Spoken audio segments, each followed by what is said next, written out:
भारत के पास हर तरह के क्लाइमेटिक कंडीशन है। भारत में सभी स्पोर्ट बहुत ही अच्छे से खेले जा सकते हैं और हम जल्दी ही दुनिया की तीसरी सबसे बड़ी इकोनॉमी भी बनने वाले हैं। हमारा इंडस्ट्रियल और इकोनॉमिक ग्रोथ बहुत तेज़ी से बढ़ रहा है। तो फिर इंडियन स्पोर्ट्स को आकर दिक्कत कहाँ जा रही है? क्यों हम ओलंपिक्स में और स्पोर्ट्स में इतने ज़्यादा पीछे रह गए हैं? जानते हैं इस वीडियो में पूरे डिटेल से कि कौन सी प्रॉब्लम्स इंडिया फेस कर रहा है जिससे कि हमारे पास इनफ मेडल्स नहीं आ पा रहे हैं।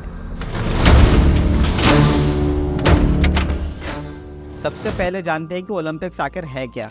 ओलंपिक्स गेम्स का इतिहास बहुत पुराना है। प्राचीन काल में ग्रीस की राजधानी एथेंस में 1896 में ओलंपिक माउंट पर खेले जाने के कारण इस खेल का नाम ओलंपिक पड़ा।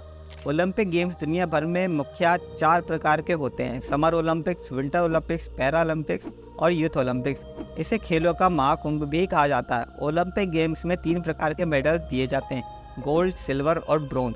इसके अलावा ओलंपिक के फ्लैग में 5 रिंग्स होते हैं जो blue, dark yellow, black, green और रेड रंग के होते हैं। ओलंपिक फ्लैग में बने 5 रंग 5 महाद्वीप अफ्रीका, अमेरिका, एशिया, यूरोप और ओशियाना के आपस में जुड़े रहने का प्रतिनिधित्व करते हैं। ये डिज़ाइन 1913 में पेरी डी कुबर्टीन ने किया था। ओलंपिक गेम का उद्देश्य आपस में भाईचारा बनाए रखना, सम्मान बनाए रखना और सभी देश एकजुट होकर साथ में सम्मान का व्यवहार करें एक दूसरे से। यही चीज़ इसका मेन उद्देश्य है। हर साल 23 जून को ओलंपिक दिवस भी मनाया जाता है और ये पहली बार 1894 में मनाया गया था। बढ़ते हैं आगे वीडियो में, जानते हैं कि हमारे इंडिया के पास इनफ मेडल्स क्यों नहीं है, क्या है इसके मेन रीजन। ये है सीता साहू। सीता साहू ने स्पेशल ओलंपिक्स में डबल ब्रोंज जीते। 2 साल बाद उसे जीने के लिए गोल कप्पे बेचने पड़ रहे थे। सीता सन 2011 में 2 मेडलिस्ट जीते थे, जिसमें जो परिवार की हालत ख़राब थी, जिसके चलते जो है तो सीता को गोलगप्पे बेचने में मजबूर होना पड़ा। शासन द्वारा कोई इसी प्रकार की मदद आगे नहीं की गई। इन एथलीट्स ने ओलंपिक्स में इतने सारे मेडल जीते हैं, लेकिन फिर भी इन्हें सर्वाइवल के लिए भी इतनी ज़्यादा मेहनत करनी पड़ रही है। अपने स्पेस प्रोग्राम और बिलियनर्स की बढ़ती हुई पॉपुलेशन के बावजूद पर कैपिटा इनकम के मामले में अभी भी इंडिया एक बहुत ज़्यादा गरीब देश है और स्पोर्ट्स कभी भी गवर्नमेंट के लिए प्रायोरिटी नहीं है। यह कहना है शिवा केशवन का, जो कि 4 बार ओलंपियड और विंटर ओलंपिक गेम्स में ल्यूज में कॉम्पीट करने वाले पहले इंडियन रिप्रेजेंटेटिव थे। आगे वो कहते हैं इंडिया में ल्यूज फैसिलिटीज़ नहीं है, इसलिए उसने अपने स्लेज के नीचे लगाए और हिमालयन रोड्स पर प्रैक्टिस की, जहां उन्होंने कार्स और लॉरीज को ओवरटेकिंग करके 100 किलोमीटर पर आवर तक की स्पीड को अचीव किया था।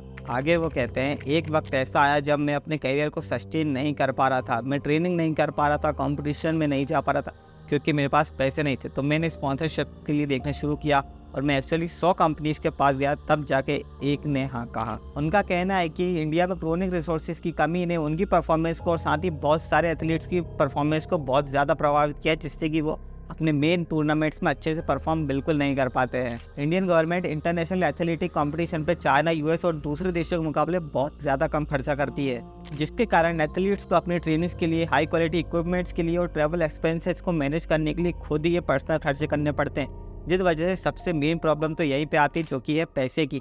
पैसे के कारण हमारे देश में ज़्यादातर जो एथलीट्स है वो कभी आगे ही नहीं बढ़ पाते हैं, क्योंकि उनके पास इतने ज़्यादा रिसोर्सेज नहीं हो पाते हैं कि वो अपना प्रोफेशनल कोच हायर कर सकें, प्रोफेशनल हाई क्वालिटी इक्विपमेंट्स के साथ अपनी ट्रेनिंग को कर सकें, और वहीं पे उनके करियर पे स्टॉप भी लग जाता है। इंडिया के ओलंपिक में इतना ज़्यादा स्ट्रगल करने का एक बहुत ज़्यादा प्राइमरी रीज़न भी है इन एडुकेट स्पोर्टिंग इंफ्रास्ट्रक्चर्स। इंडिया के कुछ टॉप एथलीट्स का कहना है कि वर्ल्ड क्लास ट्रेनिंग तक पहुंचने के लिए उन्हें ज़रूरी गाइडेंस, रिसोर्सेज और टूल्स कभी मिले ही नहीं।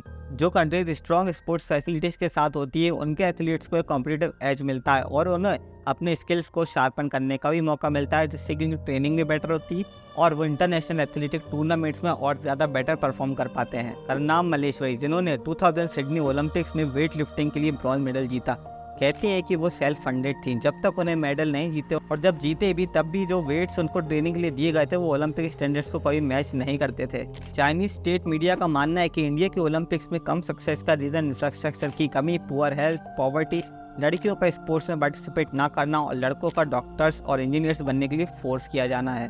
हमारे देश में स्पोर्ट्स को एक वायबल प्रोफेशनल करियर नहीं माना जाता। पेरेंट्स अपने बच्चों को स्पोर्ट्स के बजाय इंजीनियरिंग, डॉक्टर और इस तरह की लाइफ में भेजते हैं और कहते हैं कि आपका लक्ष्य है एक अच्छी नौकरी को हासिल करना, जो कि हमारी एक बहुत पॉपुलर इंडियन कहावत को भी रिफ्लेक्ट करती है, जो कि आपने ज़रूर सुनी होगी, खेलोगे कूदोगे होगे खराब और पढ़ोगे लिखोगे तो बनोगे नवाब। इस कहावत का मतलब तो ये है कि अगर आप एक स्पोर्ट्समैन बनते हो तो फिर आपकी ज़िंदगी हमेशा ख़राब होने वाली है, लेकिन अगर आपके एकेडमिक अच्छे हैं तो आपको एक बहुत ही अच्छी लाजवाब ज़िंदगी मिलने वाली है। लेकिन क्या ऐसा सच में होता है? इंडिया में अगर किसी स्पोर्ट्स को लेकर सबसे ज़्यादा क्रेज़ है तो वो है क्रिकेट, और यहीं पे हमको एक बहुत ज़्यादा दिक्कत का भी सामना करना पड़ता है। इंडिया में स्पोर्ट्स का क्रेज़ इतना ज़्यादा कि हम इसके अलावा दूसरे स्पोर्ट्स पर ध्यान ही नहीं दे पाते। हमारे पेरेंट्स को भी नहीं पता, और ऑब्वियस हमें भी ऐसे बहुत सारे स्पोर्ट्स के बारे में नहीं पता जो कि ओलंपिक्स में होते हैं या फिर एक अच्छे इंटरनेशनल पर खेले जाते हैं, जिसमें कि हमें अपना ध्यान देना बहुत ही ज़्यादा ज़रूरी है। फॉर एग्जांपल जिम्नास्टिक, इसको बहुत ही ज़्यादा कम अटेंशन मिलती है।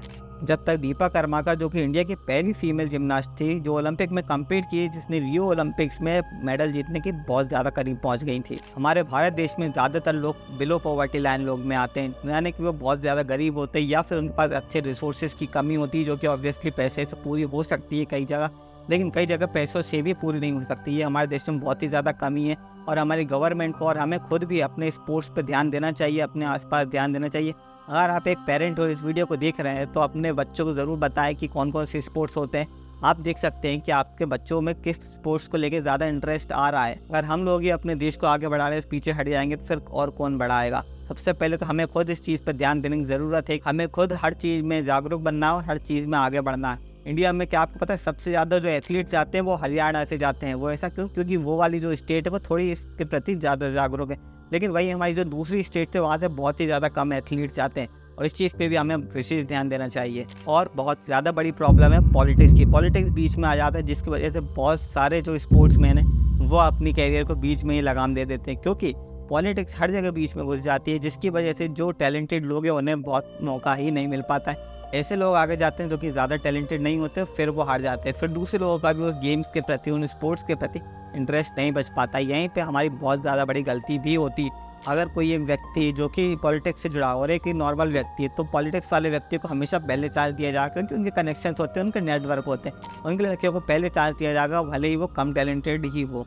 हमने प्रॉब्लम्स पे तो बात कर ली, लेकिन इसका एक बहुत ही अच्छा सॉल्यूशन भी है। गवर्नमेंट, प्राइवेट सेक्टर, एनजीओस को मिलकर एक सस्टेनेबल फंडिंग सिस्टम को क्रिएट करना चाहिए, एक अच्छा इंफ्रास्ट्रक्चर क्रिएट करना चाहिए, जिससे कि हमारे स्पोर्ट्समैन को, फीमेल्स को स्पेशली, क्योंकि उन्हें स्पेशल अटेंशन नहीं मिल पाता है, और फीमेल्स इंडिया में तो खासकर स्पोर्ट्स में जाने में बहुत ही ज़्यादा पीछे हैं, क्योंकि हमारे एनवायरनमेंट ही वैसा है। हमारे पेरेंट्स ही अपने बच्चों को, खासकर बच्चियों को आगे स्पोर्ट्स में नहीं भेजते हैं। तो हम सभी की जिम्मेदारी बनती है कि हम अपने पास ऐसा एक एनवायरनमेंट क्रिएट करें, स्पोर्ट्स के प्रति लोगों को जागरूक बनाएं।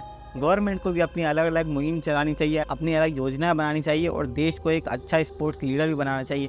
इकोनॉमी में और बाकी सब जगह तो हम बहुत अच्छी तरक्की कर ही रहे हैं, लेकिन स्पोर्ट्स में भी हमें नंबर 1 स्थान हासिल करना है। अगर आपको ये वीडियो पसंद आई है तो वीडियो को अपने दोस्तों के साथ शेयर करें, और कमेंट में अपना जोश ज़रूर शेयर करें।